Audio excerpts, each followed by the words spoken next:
realizing it. I don't know why I'm here, what I'm going to be doing, where I'm going. I went back to Hungary. It was 40,000 people, and out of the 40,000 was 3,000 Jews, only 297 came back. And not too far from that railroad station, when we get to the Neketlaveg in 1944 May, there's a soccer field. And I normally take him to 18 to 25 minutes to comfortable walk to the home to go. It's a balmy night in July, and I could hear my own footstep. And the Russian soldiers in the center of the town, and he says, "Stoy." That means, in English, stop. I was a perilous person. I keep walking. And he warned me again for stoy. I keep walking. The third time I heard he's loading his machine gun, and I decided maybe better stop. And I did. And they said, document. So the American gave me a document, what is in language in English, French, and Russian.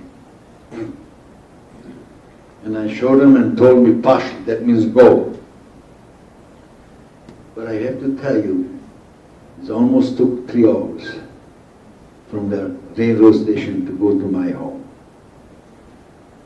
I was already here in America when I found out why I'm walking so slow. I thought, maybe it's not true. Maybe I just have a bad dreams. Maybe I just hallucinating. Maybe I just imagining things. But also subconsciously probably know there's no more hope. Once I go to that house, there's no more hope. There's no more hallucination, no more dream. I better face the fact. And I think that's what I don't want to see. And I went to the house, and a yard was a Russian military bakery. And back in the garden was a walnut tree and a bench under. I was exhausted. I laid onto the bench and I fall asleep. I remember the next door neighbor, whose son I went to school together. The voice what I heard, "Oh, look at him, how skinny his legs, how skinny his hands." And she got a glass of milk on her hands. The first question was, "And where is the rest of your family?" I have to tell you one thing. I was so angry inside.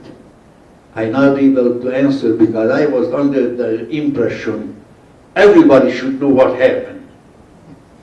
I was wrong because not everybody knows what happened. But I was inside, I was speechless. That's the way it happened. So, what I did after, longest I'm speaking about this one, almost 2 years, I'm thinking about suicide.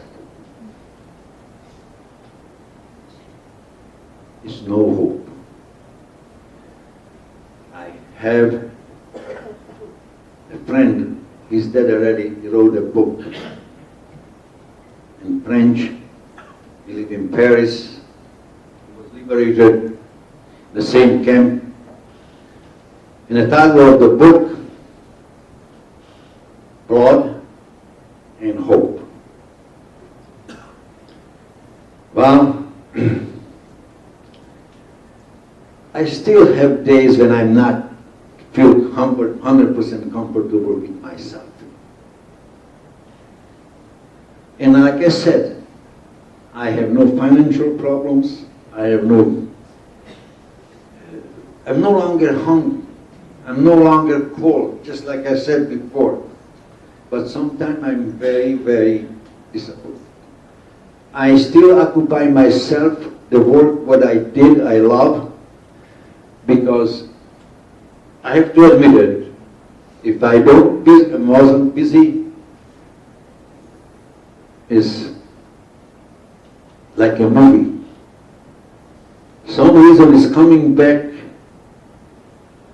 when I stepped out of the cattle wagon in Auschwitz.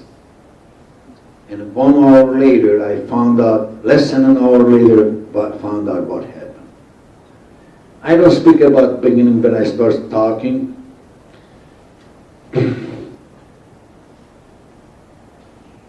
When we take the clothes off and take our body hairs, and after take a less than 3-minute shower and some kind of chlorine rugs wipe our head, want to make it sure no lice.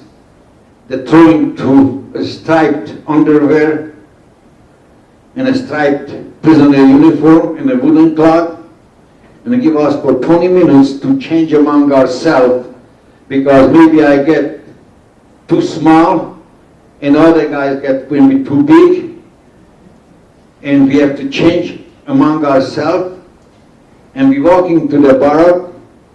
It was a Swiss prisoner, non-Jew. We asked him, where is the rest of the family members?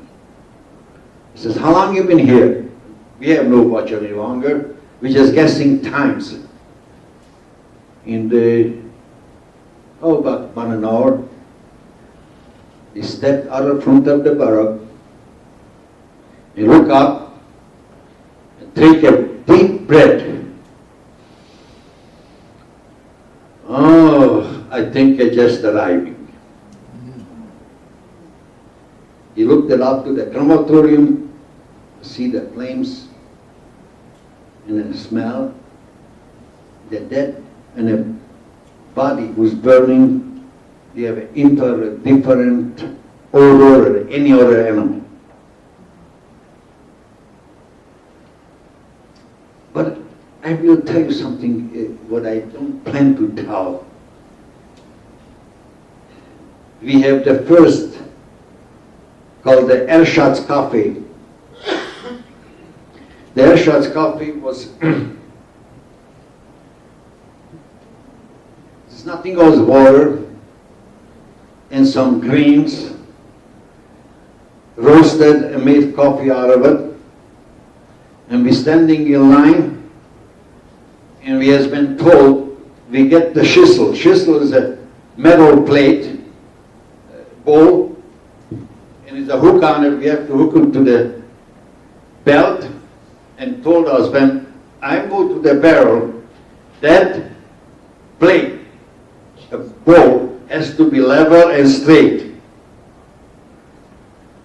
And another prisoner who is a capo, is a different type of prisoner for criminal, who's serving the coffee.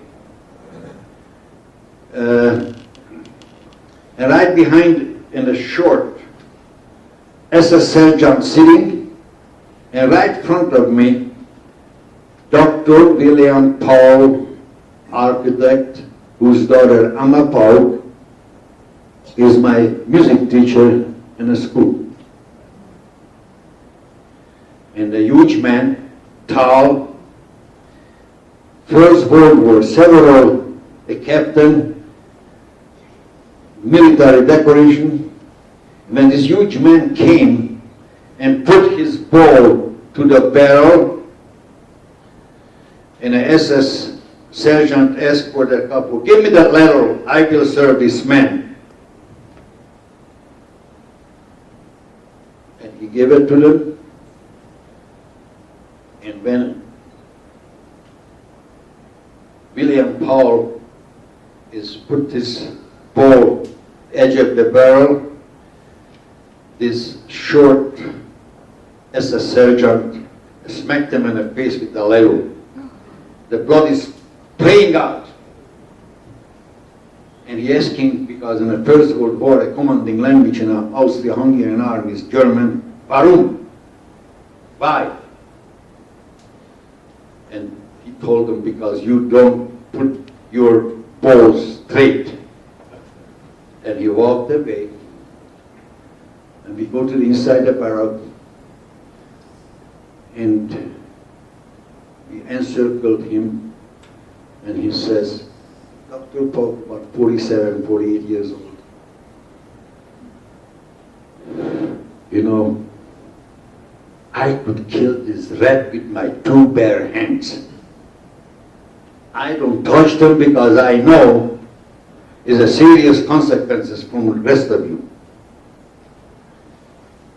And Dr. William Paul broke down and cried like a newly born baby. William Paul, the Dr. William Paul, the same night ran out of the barrack and ran into a 10,000 volt electrical wires. And naturally he died. After that day when I arrived to my hometown, I went to the organization. The helping is like a joint or an UNRWA for the food. And was a normal. The people who came back is asking, you see my brother or my husband or my father or my sister who's on a Thursday asking me, Anna Pauk, the daughter, beautiful lady, if you see my dad, and I sitting in a bench next to her, she says, listen, I could take anything. I just came back from our camp. Just tell me, you know my dad? I just kept silence and put her arms around me, put it around her chest, and she felt that I know something. She says, you need to be crying, just cry. And I'm telling you right now, this story, I shake me inside. Because Anna Paul know I felt I know something. But I have no heart to tell her how her father died. And Anna Paul ended up in a Swedish Royal Opera. She was a great singer. This is the thing what I remember. And some of the friends is asking my friend Jim Sutton, how could you remember these things? It's like bashed into my mind. How could I forget things like that? I'm sorry, I don't want to make anyone bad evening or anything, but I could tell you more and more. I could tell the girl whose parents came 1938 after the Anschluss. The Anschluss means the Nazi German occupied Austria. The father is a Hungarian, the mother is Austrian, Viennese, and the girl is 9 years old. He don't speak Hungarian, and I don't, and sent just a postcard to her.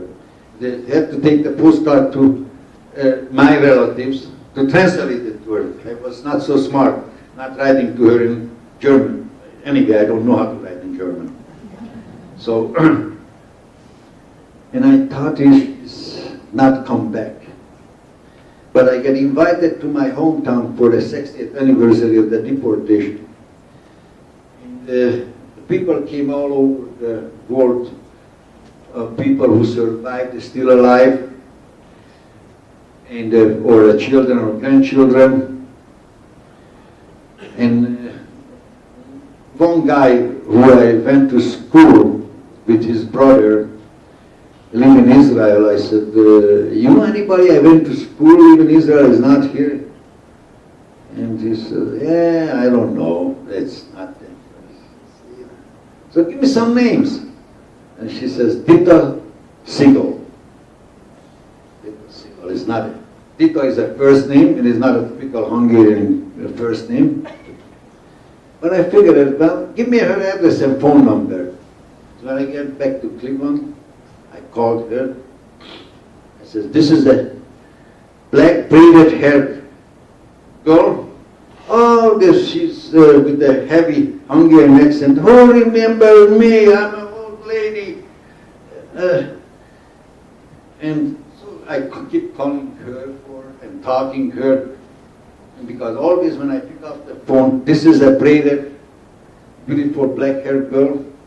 She says, you want to know what happened to my braided hair? You have time? I said, yes.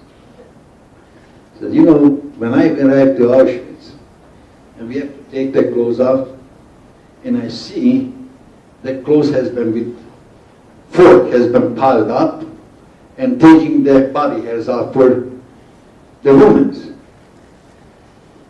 So for the prisoner who's with the fork, I try to tell her in German, could you do me a favor? I don't want to lose my braided hair. And she don't understand me because she speaks Yiddish and I don't speak Yiddish. So, but somehow we able to communicate, and she told me, my child, you asking me to save your braided hair? My advice to you, if you're going to be save your head, your hair is going to be grow out. I cried when I heard this. And it's so true. It's a very, very flat answer. Blank. If you save your head, the hair will grow on it. And Dita Gershner, that was her maiden name, saved her head. She no longer have braided hair, but I went to visit her 2004. Anything else? Any question? How was it decided who would go to the concentration camps? I'm sorry? Who decided, how was it decided who went and who didn't have to go to the concentration Who decided to go to the concentration camp? Yeah, who said? If you had to go, your family had to go, but your neighbors didn't have to. Was it just bad luck, or? What was the exact, I'm sorry, what is it? How did they decide who chose who had to go and who didn't have to go? That's what she's asking. Well, I think, I'm hate to say to you, I don't know where this is not decided. Either if you are disagree, Hitler is don't started with the Jews. Hitler is started with his political enemy, inside the Nazi party even. The Röhm, Colonel Röhm, he killed them. And when he killed his political enemy, and he started arresting the German intelligence. Because when Germany is in big trouble before he get to the pole. Unemployment, inflation, and the people just absolutely total chaos. And he said, he's not just said, he promised, I will give you work, I will give you bread and butter, but he don't told them, I'm going to be prepared for the war. Well, that's, their system is decided who's going to the camp. They could round it up, when the intelligence get picked up, they could, any system, any governmental system, they could always picking someone because need a relief valve. a cause for, this is the people that's causing the problem. It doesn't matter whether, which system. Well, they decided here the best thing to get rid of the Jews, but you know, a camp where I get liberated, or I was served, 80 to 85% wasn't Jew. And don't forget, I was in 23 different nations. Spain, French, Italian, Belgium, Holland, Norway, Ukraine, Russia, Bulgaria, Romania, Hungary, Yugoslavia, Slovenia. It's just amazing. These people was just disagree with the Nazi system. So I can tell you, but only one thing I know who was Himmler and such a thing, but I cannot tell you who going or who not. The system is worked for to make a law and order. I have a question. I noticed you're wearing, is that the numbers, that badge or whatever, is that the numbers that you were given when you were a prisoner? Or how soon did they give you the number?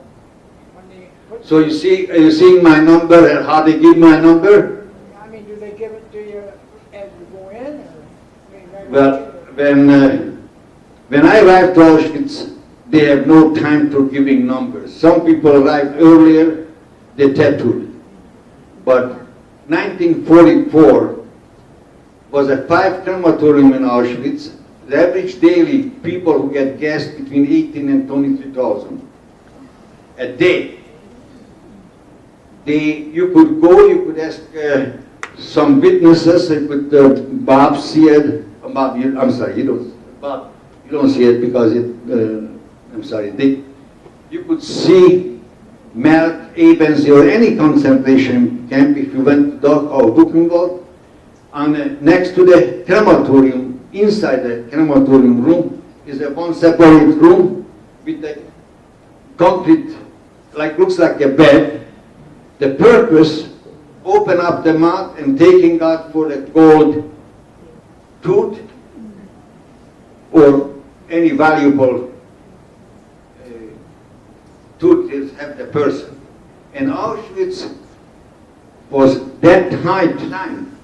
I'm talking now for kilograms. Between 9 and 11 kilograms a day gold taken out for prisoners. The tooth.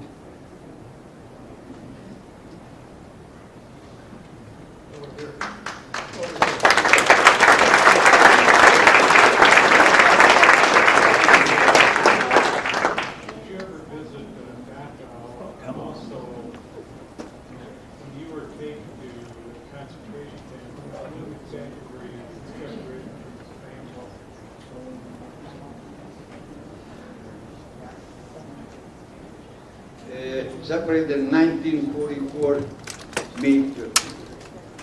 Before you went? I'm okay, okay. 1944 May 5th. We are traveling in a cattle wagon from Hungary to Friday, 1 o'clock. We have been rounded up in April 27, 28. 3 days for 3,000 people. And 2 transport ended up in Auschwitz.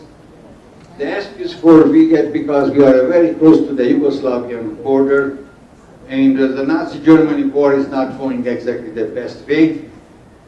And the excuse for rounded up for people who living close to the border where it's possible, American, the Russians are coming in, or British. Well, then we get out the cattle wagon, well, and you have to go, and I made a mistake. I said, I left a piece of bread. I'm going back to the cattle wagon. You know what? This is the last time I see the parents and the parents. Never saw them. Thank you, Andy. I'm sorry. This is for, if it's a miracle, yes. If there's no miracle, I still yes. This is for your Bob. But let me tell you what is the content here. Oh, I'm sorry, yeah. Bob, you could open, I will tell everyone what's the content inside. When Bob came in with the tank, 254, it's about 3:30 or 4 o'clock, was a rainbow.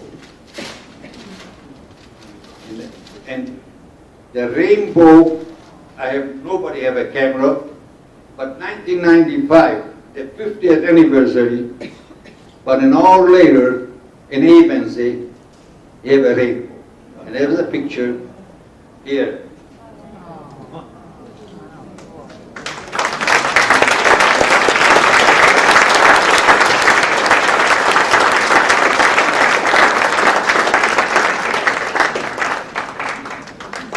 After we break up, Cheryl has some goodies in the kitchen, dining room downstairs, is it? Downstairs there are refreshments, cookies, lemonade, and I just want to say Wesley Willows was so pleased to host this event tonight. Thank you for all coming out and stay for refreshments. And you have books out here too, correct? Right. Okay. And everybody will sign them. Each of these people have a chapter in the book, except for Andy, who I found after the book. On the numbers situation, I'll tell you one interesting thing I found in my research. Watson was the CEO of IBM. He met with Hitler in 1937, and he said, I will keep the records on my machines and punch cards of anybody you want in Germany. And all through the war, IBM machines kept track of everybody that the Germans were interested in. And that was the reason for the numbers. At the end of the war, Watson was confronted with the fact that IBM technicians went to every concentration camp to make sure the machines were working. And he said, I don't know anything about that. He said, countries are just companies to me, and I'm just interested in money. And he said, but they said, well, we have your machines. He says, well, they were made by IBM subsidiary in Germany. I don't know anything about them, but I want them back. And that's how he faced reality after World War II. And I thank you all for coming and listening to all these heroes here, every one of them.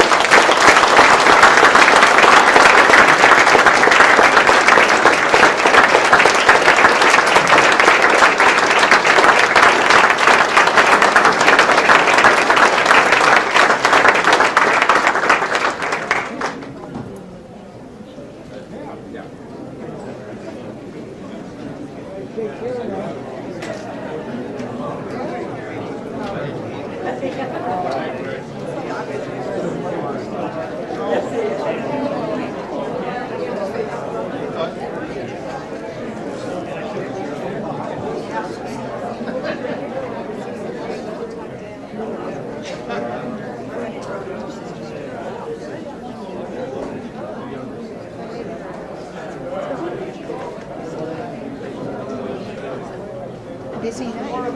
Yes.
He just got welcomed today. I can't let him. He went by my house.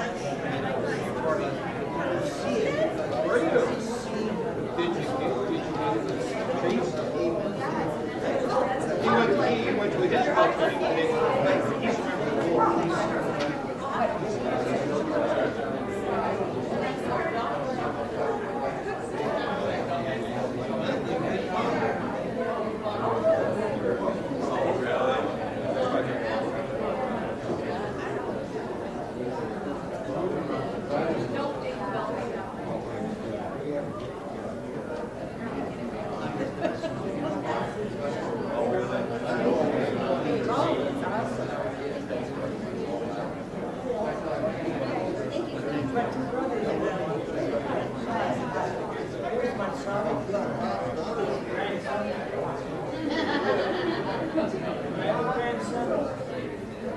He's very proud of your grandma. Thank you for sharing.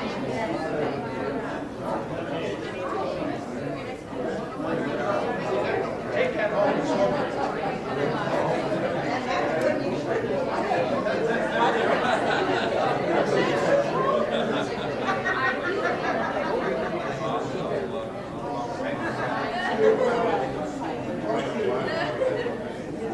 How's that beer?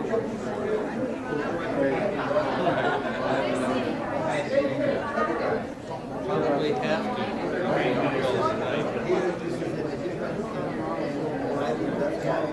This is Ebensee. 8 or 10. This is not. Don?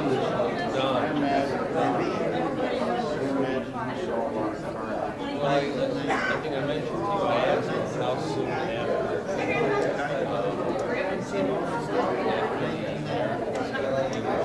I said, how hot was it when you got there? No, he said he was there. He said he went about 4 or 5 hours after. So I said, all I know about it is what I read. What I read. Did you see the movie Blackwater? Clint Eastwood. Taking the view of him and the 3 guys and the 4 guys that were photographed, putting up the flag as he came. They really did the research. You're right. Who they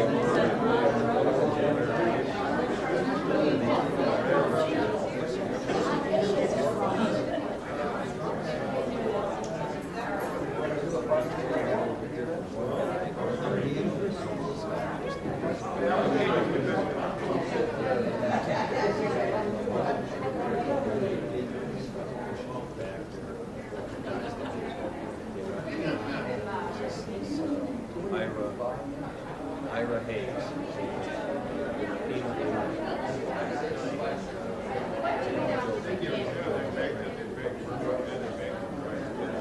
So many Pennsylvania.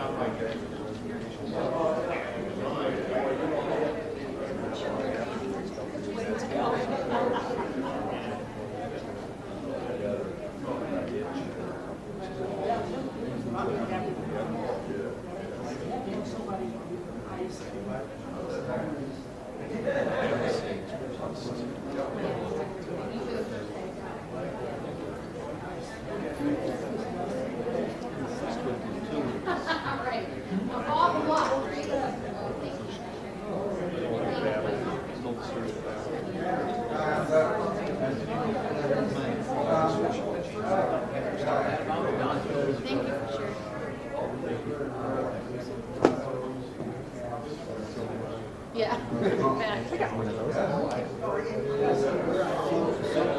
It's not very helpful, is it? It's not super helpful. Anyway, I saw somebody. What? This is the start and stop button.